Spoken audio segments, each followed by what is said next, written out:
Музикантите бързо печелят овациите на германската публика и през 1928 година изнасят множество концерти из германските провинции. На 28 ноември музикантите свирят и пред публиката в Кобург. След концерта с близнаците се среща и хофмаршал Вайх. Извинява се от името на Негово Величество, че той е възпрепятстван поради болест да присъства на концерта и кани двамата братя на другия ден да посетят цар Фердинанд в неговото имение в Кобург с молбата да изнесат една малка програма от произведения на Панчо Владигеров. В 5 часа след обед на следващия ден близнаците са приети от царя в тържествената зала на двореца Августин.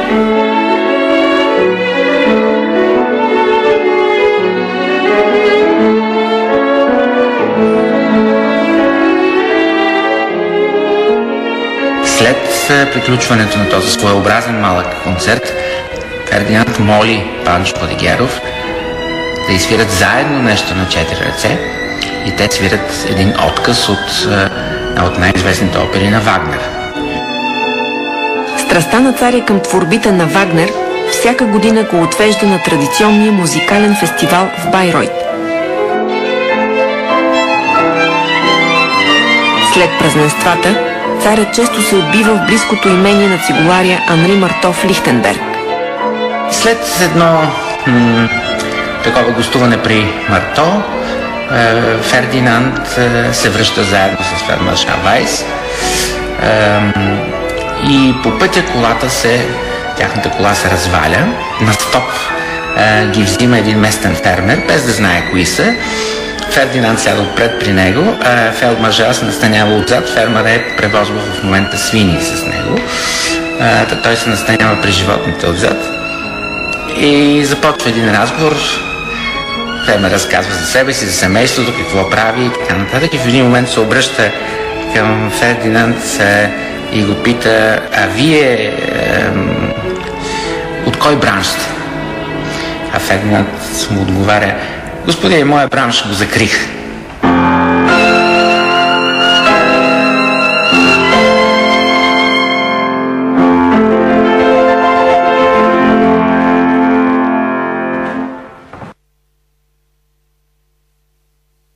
През 1938 година Панчо Владигеров в писмо моли царя за съдействие, защото национал-социалистите забраняват да се изпълняват негови произведения в Германия.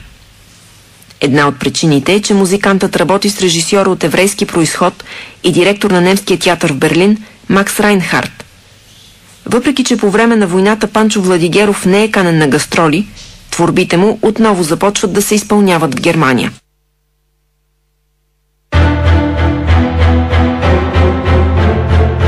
След малко ще видите. Писал ли е цар Фердинанд съвети до сина си цар Борис III? Какво разказват потомците на негови служители? Характера ужасен. Дядо ми участвал в едно негово пътуване през 1927 година в Египет и Судан.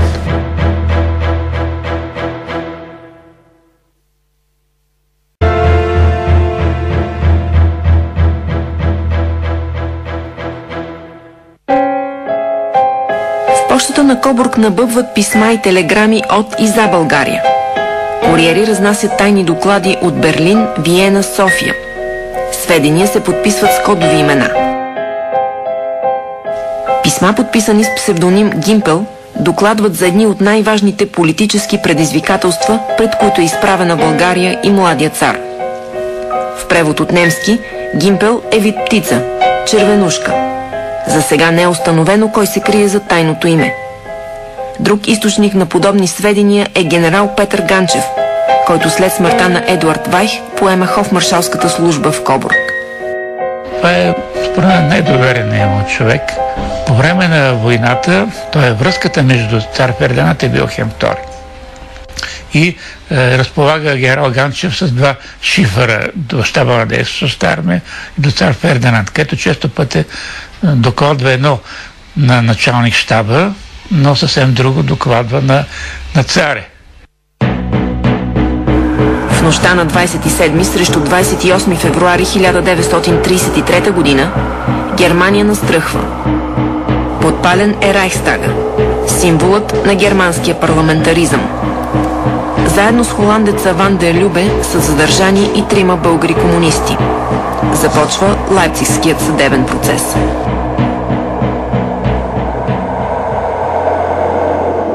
Защитната реч на Георги Димитров по време на процеса го превръщат в герой на комунистическата идеология.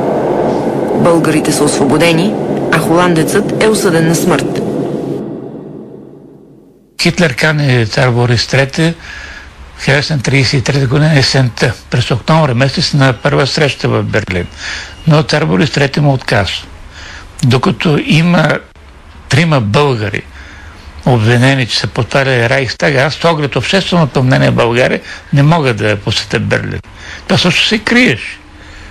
И първата среща е от април 1934 година, след като вече няма българи в Лайпциг.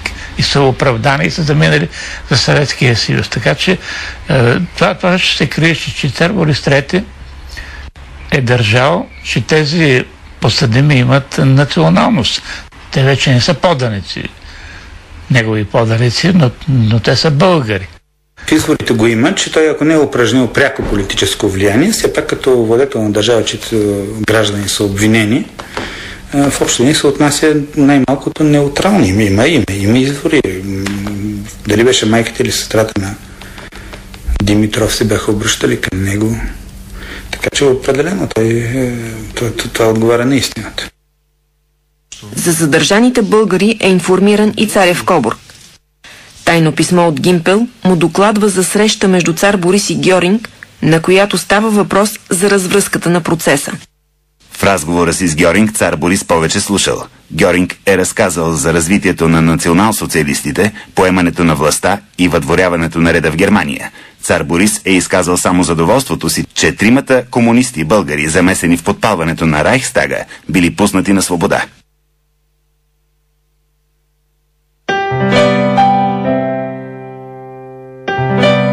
Сред писмата, които монархът получава от България, са и редовните доклади от директора на царската зоологическа градина, австриецът Бернхард Курциус. Институцията е създадена само година след пристигането на Фердинанд в България и е най-старата на Балканите. Една кафява мечка, 2 черни лешояди, 1 белоглав лешояд и още 3-4 вида животни, които поставят началото на зоологическата градина. В началото на 20 век в България пристига първият индийски слон – Нел, купен от цар Фердинанд. Приютен е в парка на Врана. По-късно към него се присъединява и слоница. Нел, първият слон, който пристига, той е бил обучен и с него са оряли всичките ниви около двореца Врана. И са ги садили с картофи и с други неща, които след това са ги използвали за храна на животните. Нел става емблема на зоопарк. Животните се увеличават и за тях е построен нов дом. Те са преместени, което е било много голяма атракция за тогавашна София, и по пътя са посрещани от шпалир, от столичани и други граждани на страната, които са дошли да видят слоновете наживо как ходят. За всички тези събития царят научава от писмата на Курциус. Според доклада от 1929 година, в зоопарка вече има 1244 животни, 768 птици и 74 влечуги, сред които и мисисипски алигатор.